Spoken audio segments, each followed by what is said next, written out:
Good morning, everybody. So now today we shall be moving forward with our Gauss's law. Which law? Gauss's law. Yesterday we had tried to learn what does the Gauss law teach us. તો ગઈકાલે આપણે Gauss લો આપણે મેળવ્યો હતો. That was electric flux phi, that is integration of E dot differential area which equals to Q by epsilon naught. ગઈકાલે આપણે બે surface આપણે ડિસ્કસ કરી હતી. એક તો હતી ઓપન સરફેસ અને બીજું હતું ક્લોઝ સરફેસ. તો ઓપન સરફેસમાં મેં તમને કીધું હતું કે મેં તમને જણાવ્યું હતું about negative flux and positive flux, અને મેં તમને એ પણ કીધું હતું કે ઓપન સરફેસમાં એનો કોઈ બહુ મિનિંગ હોય નહીં. ઓપન સરફેસમાં આપણને ખાલી ફ્લક્સનો મેગ્નિટ્યુડ જ જોઈએ, બીજું બધું આપણે માથાકૂટ ન કરીએ. પણ જ્યારે ક્લોઝડ સરફેસ આવી જાય તો ગઈકાલે આપણે સ્પાયરેકલ ક્લોઝડ સરફેસ લીધી હતી અને ફોર્મ્યુલા નાખ્યો હતો, અને ફોર્મ્યુલામાંથી આપણે મળ્યો હતો flux phi equals to Q by epsilon naught. શું આવ્યો હતો? Flux phi would is Q by epsilon naught. સૌથી પહેલાં આપણે ગોસ લો હું લખીશ અને થોડાક હું તમને એક્ઝામ્પલ્સ પણ હમણાં કરાવીશ કે તો તમને ખબર પડે કે ફ્લક્સ ક્યારે પોઝિટિવ થાય, ક્યારે નેગેટિવ થાય, ક્યારે પ્લસ માઇનસ થાય. તો એ આપણે બધું જ શીખશું. અને વ્યવસ્થિત તમે ધ્યાન આપજો, નોટ્સ બનાવજો. એકદમ ઇઝી ટૉપિક છે અને મજા આવશે આ ભણવાની, પણ સમજજો. Now let us start without wasting any time. તો ગઈકાલે આપણે નાખ્યો હતો Gauss's law. Which law? Gauss's law. Gauss law આપણને શું કહ્યું? Flux phi is integration of E dot ds equals to Q by epsilon naught. આ Q by epsilon naught કેવી રીતે આવ્યું એ પણ હું તમને કહી દઉં. આપણે ક્લોઝડ સરફેસ લીધી હતી, સેન્ટરમાં ચાર્જ હતો Q પોઈન્ટ ચાર્જ. આપણે આ બધી સરફેસ લીધી હતી.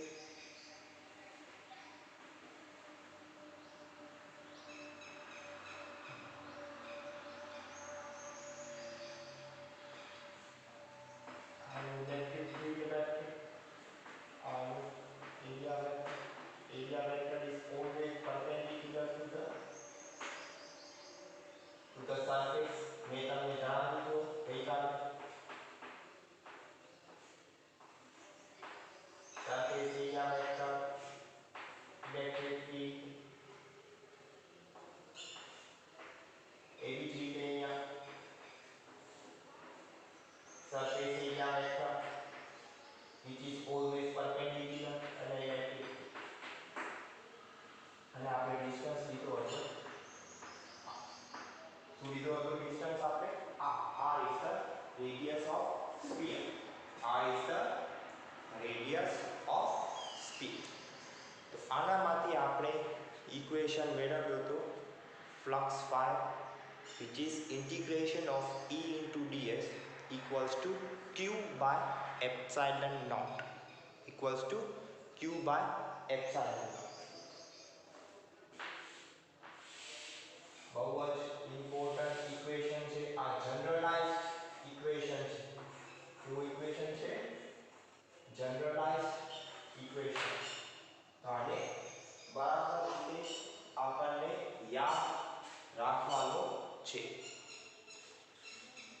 હવે આપણે આગળ વધીએ અને આપણે આ ફ્લક્સ સમજશું with respect to electric field lines.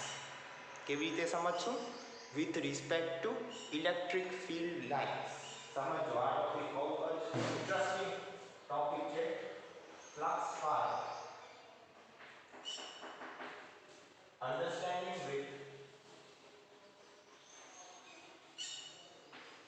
understanding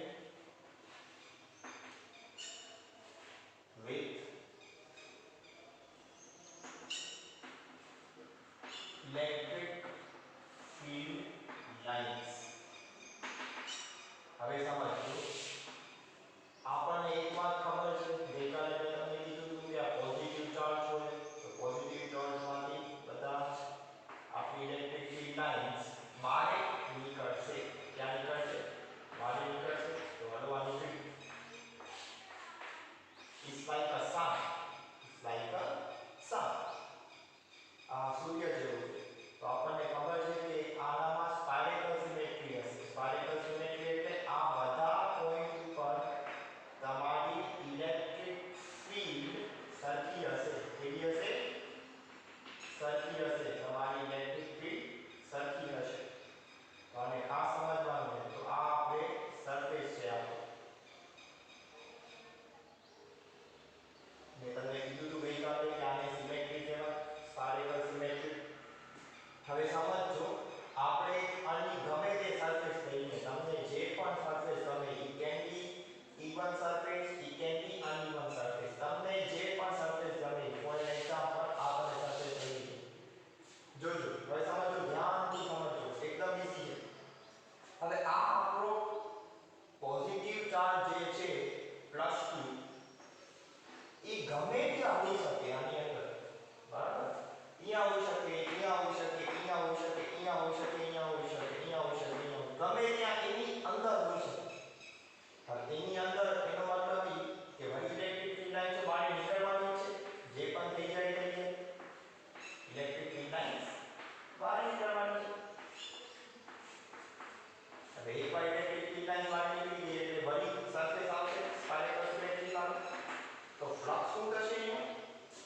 flux phi would be q by epsilon naught. ગમે ત્યાં હોઈ શકે, ગમે ત્યાં ચાર્જ હોઈ શકે, but ultimately our flux would be q by epsilon naught. એ આપણો ફ્લક્સ હશે. હવે સમજી લો, આ આપણો પોઝિટિવ ચાર્જ ક્લોઝડ સરફેસની બહાર હશે. બહાર હોય તો શું થાય? તો એનો ફ્લક્સ શું થશે? હવે સમજો, વળી લઈ લો ગમે તે ક્લોઝ સરફેસ, તમને ગમે તેવો સરફેસ ગમે, લઈ લો આ વળી ક્લોઝ સરફેસ આવી. આ આપણો છે પોઈન્ટ ચાર્જ +q. એનો મતલબ વળી આ બહાર કાઢશે. આ જે છે અહીંયા જશે, કરેક્ટ? હવે મેં તમને ગઈકાલે કીધું કે અંદર જાય તો કેવો ફ્લક્સ હશે? Negative flux. બહાર આવશે તો કેવો હશે? Positive flux.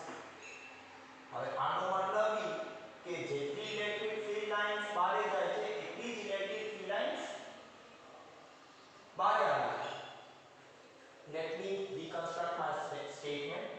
જેટલી ઇલેક્ટ્રિક ફિલ્ડ લાઇન્સ અંદર જાય છે, જેટલી ઇલેક્ટ્રિક ફિલ્ડ લાઇન્સ અંદર જાય છે એટલી જ ઇલેક્ટ્રિક ફિલ્ડ લાઇન્સ બહાર આવે છે. આપણે ફ્લુઇડ મિકેનિક્સમાં મેં તમને સમજાવ્યું હતું કે ગમે તે તમે ટ્યુબ ઓફ ફ્લો લઈ લો, જેટલું પાણી અંદર જાય એટલું જ પાણી બહાર આવશે. ખબર પડી? જેટલું પાણી અંદર જશે એટલું જ પાણી બહાર આવશે. તો આનામાં પણ એ જ કેસ છે કે જેટલી ઇલેક્ટ્રિક ફિલ્ડ લાઇન્સ અંદર જશે એટલી જ બહાર નીકળે છે આ કેસમાં.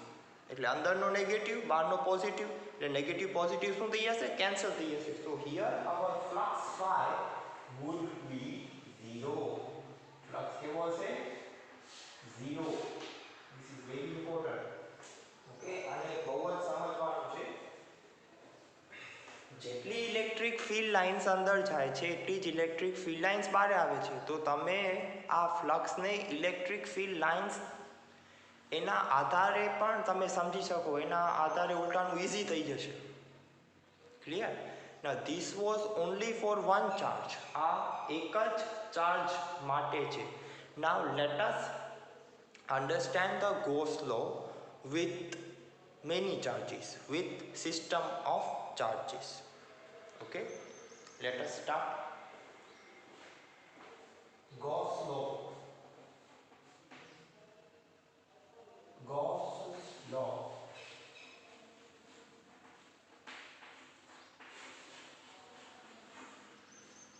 For system of charges. For system of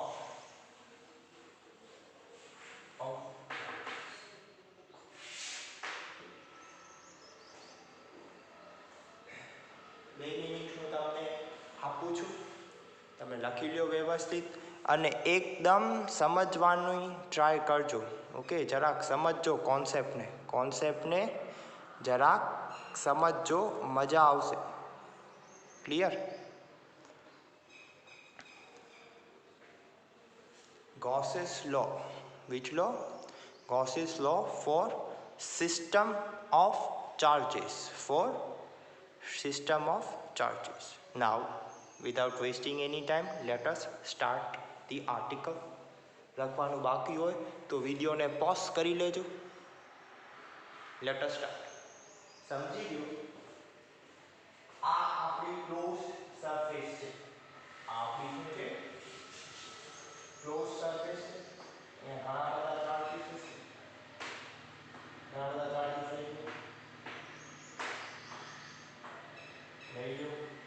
U1, U2, U3, U4, U5, U6, U7, U8,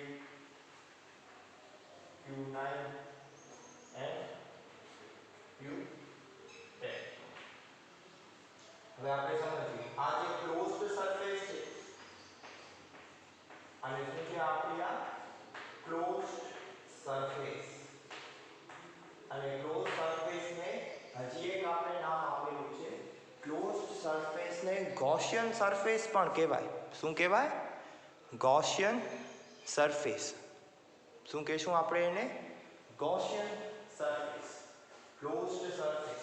closed સરફેસને શું કહેવાય? Gaussian surface. આ આપણી ક્લોઝડ સરફેસ છે. કેવી સરફેસ છે? ક્લોઝડ સરફેસ છે. ક્લોઝડ સરફેસને ગૌસિયન સરફેસ કહેવાય. સમજો એકદમ ધ્યાનથી. Gaussian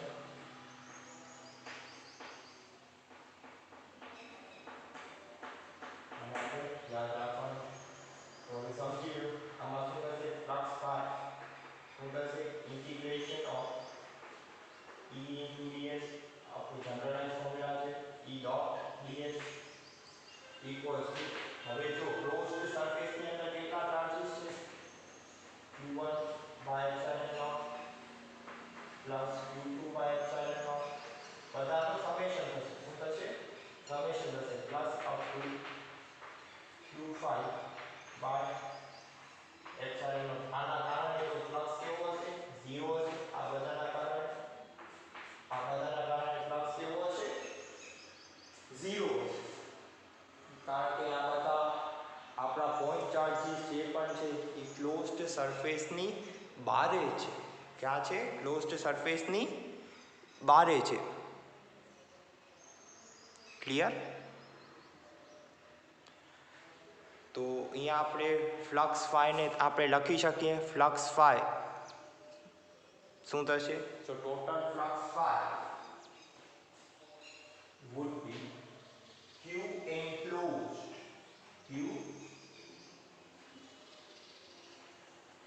enclosed by epsilon naught. શું થશે ટોટલ ફ્લક્સ ફાઈ?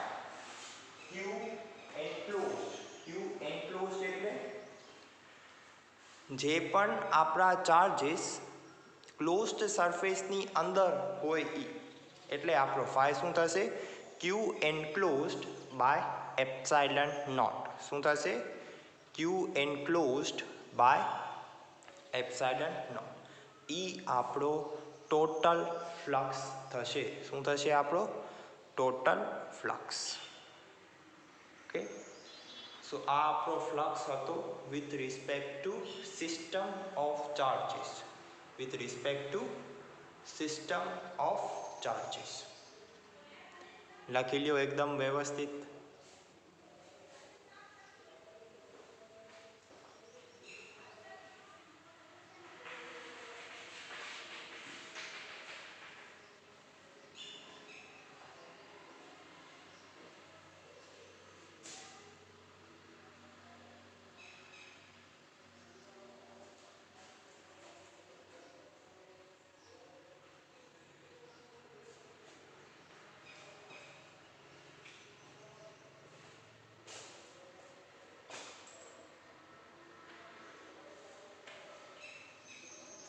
લખી લ્યો.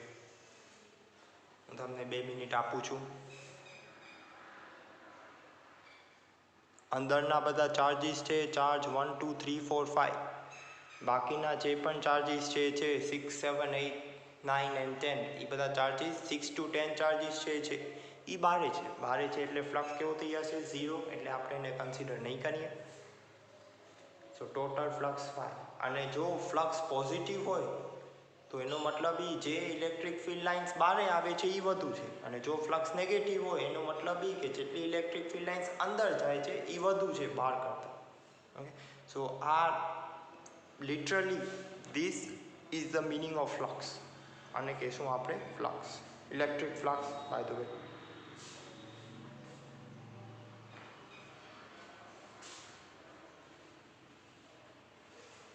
Now I would erase the board. અને આપણે થોડાક ફ્લક્સ આપણે થોડાક સમ કરી નાખીએ તો આપણને ખબર પડે કે ફ્લક્સ પોઝિટિવ કેમ છે અને ફ્લક્સ નેગેટિવ કેમ થાય. બરાબર?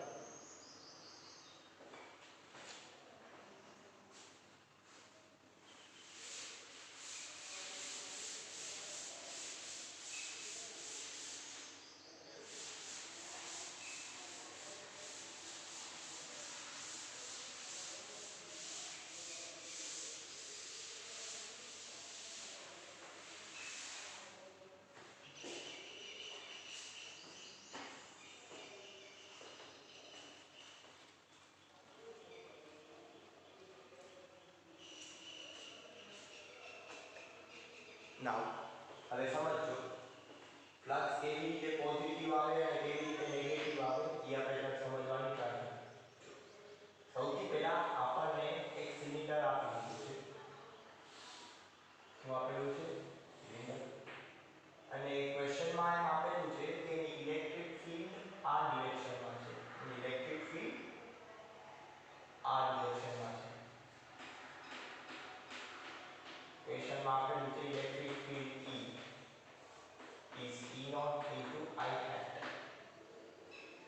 તો આપણે ફ્લક્સ ટોટલ સમજવાનું છે. ફ્લક્સ ટોટલ કેટલો છે સમજો. એકદમ ધ્યાનથી, એકદમ ઈઝી છે. હવે શું થશે? સૌથી પહેલા તો 3 સરફેસ થઈ ગયો. 3 આ નીચેની, આ કર્વ સરફેસ અને આ બીજી. તો આનો એરિયા ક્યાં હશે? અહીંયા હશે. Surface area vector electric field તો અહીંયા છે. આનો સરફેસ એરિયા વેક્ટર અહીંયા આવશે. These are anti-parallel vectors. These are parallel vectors. તમે તે ક્લોઝ સરફેસ લઈ લો. ત્યાંની પણ લઈ લો. આનો સરફેસ એરિયા વેક્ટર અહીંયા છે. નામ આપી દો 1 2 and 3.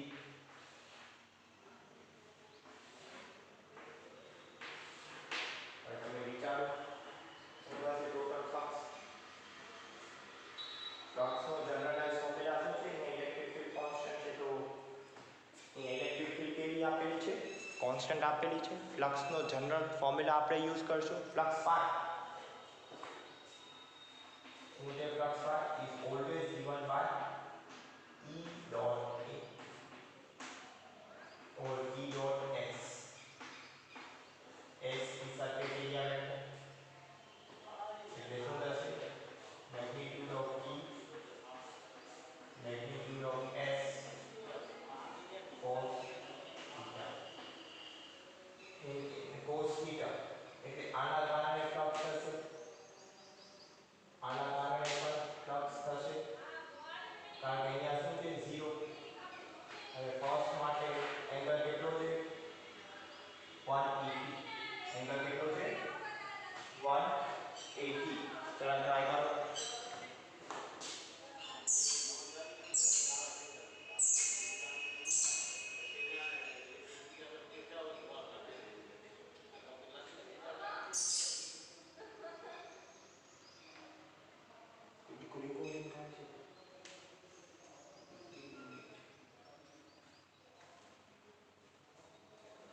થીટા તો પેલા સરફેસ માટે શું થશે flux phi 1 e s cos theta આના માટે થીટા શું છે 180 કારણ કે મેં તમને કીધું હતું એન્ટી પેરેલલ રાઈટ છે cos 180 થાય માઈનસ એટલે ફ્લક્સ શું છે માઈનસ e dot s હવે બીજા સરફેસની આપણે વાતચીત કરીએ તો ફ્લક્સ phi 2 શું થશે e magnitude of e area magnitude into cos 0 cos 0 શું થાય cos 0 is 1 જે શું થશે e dot s એટલે શું થશે e into s ને ફ્લક્સ phi p આપણે ત્રિજ્યા કર્વ સરફેસ એરિયાની વાત કરી રહ્યા છો અને કર્વ સરફેસ કહેવાય છે ડબ્બો છે તમારા ઘરમાં જે ડબ્બાની જો કર્વ સરફેસ છે ઉપર એક તમે ઢાંકણું હોય અને નીચેની પણ સર્ક્યુલર ઈ આવે છે and this is a curve okay, it's a curve phi 3 અહીંયા શું છે એંગલ તમે જોઈ શકો ઇલેક્ટ્રિક ફીલ્ડ વેક્ટર વચ્ચે અને s વચ્ચે એંગલ છે 90 એંગલ કેટલો છે 90 એટલે શું થશે e s cos 90 cos 90 શું થાય એટલે તમારો ટોટલ ફ્લક્સ શું થશે phi ટોટલ તમારો ટોટલ ફ્લક્સ થશે 0 આ કેન્સલ થઈ જશે આ તો 0 છે so you can clearly see that the total flux here in this case would be 0 શું થશે 0 કારણ કે જો phi 3 માં e s cos 90 શું થાય cos 90 is 0 so total flux is 0 જો total flux 0 એટલે જેટલી ઇલેક્ટ્રિક ફીલ્ડ લાઇન્સ અંદર આવે છે એટલી જ ઇલેક્ટ્રિક ફીલ્ડ લાઇન્સ બહાર જાય છે એકદમ લખી લો ધ્યાનથી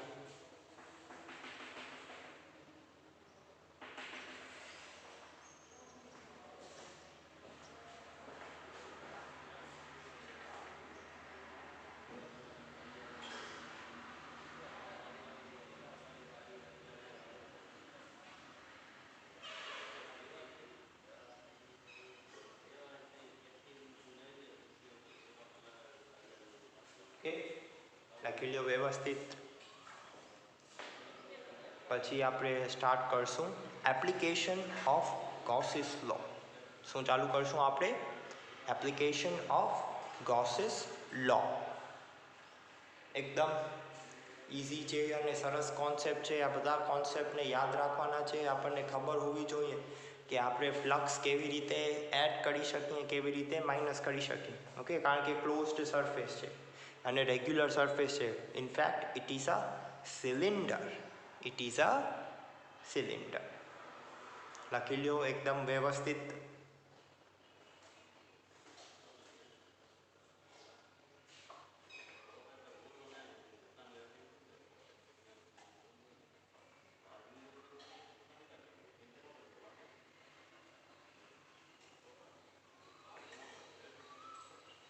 હજી એક સમ કરી નાખીએ તો તમને ખબર પડી જાય કે આ ફ્લક્સ કેવી રીતે એડિશન થાય અને કેવી રીતે સબસ્ટ્રેક્શન થાય અને પછી આપણે એનો એપ્લિકેશન આજે જ આપણે ચાલુ કરી નાખશું okay so almost your theoretical portion of this chapter would be completed okay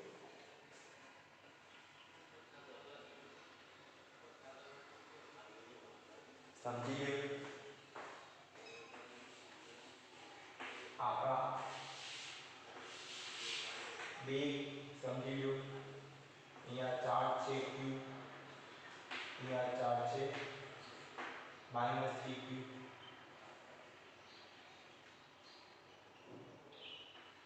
અને બીજી ક્લોઝ સરફેસ આવી રીતે છે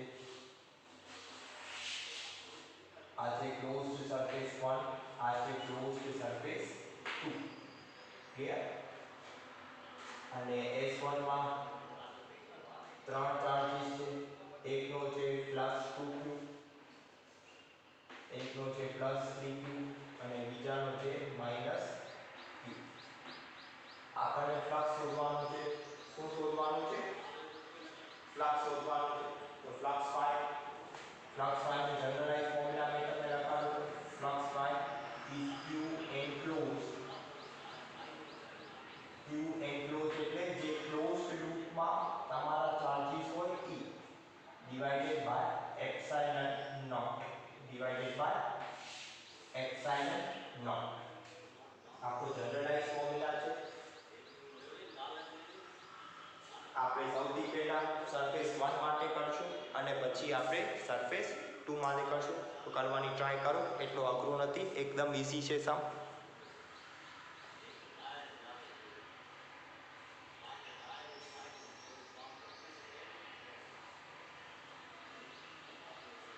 okay, let us start. It's very easy.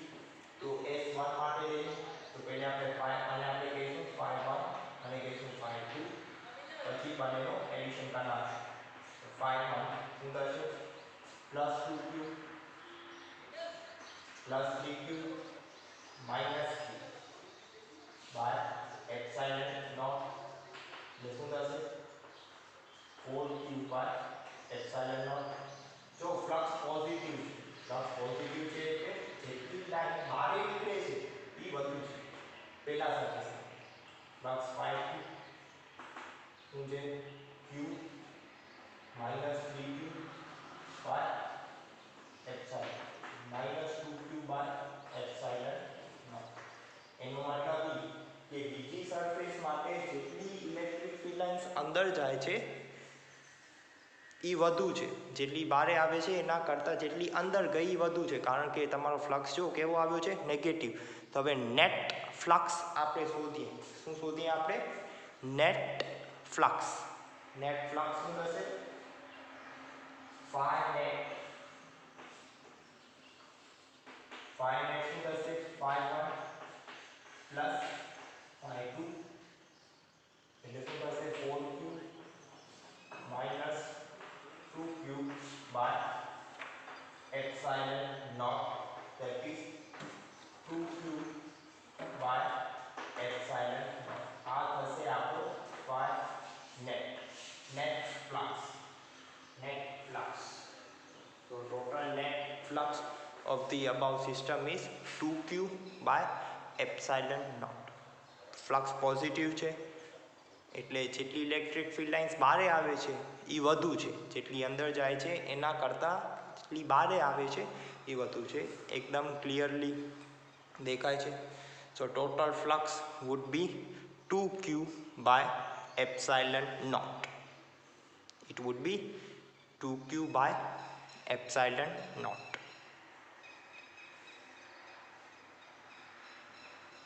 અને એપ્લિકેશન ઓફ ઇલેક્ટ્રિક ફિલ્ડ જે છે, I mean to say application of Gauss's law, એ આપણે નેક્સ્ટ પાર્ટમાં હું કન્ટિન્યુ કરીશ. ઓકે, એકદમ વ્યવસ્થિત લખી લેજો, ધ્યાનથી લખી લેજો.